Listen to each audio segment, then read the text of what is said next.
రోటీ, పుల్కా, చపాతీ, పరాటాలలోకి మంచి కాంబినేషన్ ఈ కర్రీ.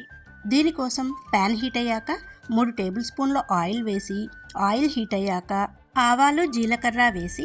అవి చిట్టపటలాడాక 1 కప్పు సన్నగా తరిగిన ఉల్లిపాయ ముక్కలు, 2 రెమ్మల కరివేపాకు, 1/2 టేబుల్ స్పూన్ పసుపు వేసి ఉల్లిపాయలు సాఫ్ట్గా అయ్యే వరకు ఫ్రై చేసి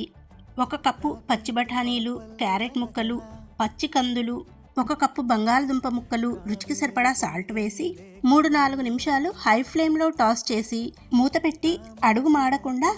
మధ్య మధ్యలో కలుపుతూ వెజిటబుల్స్ అన్నీ మెత్తబడేదాకా ఉడికించి 1 కప్పు టమాటో పేస్ట్ వేసి 1 టేబుల్ స్పూన్ కారం వేసి ముక్కలకు పట్టేలా కలిపి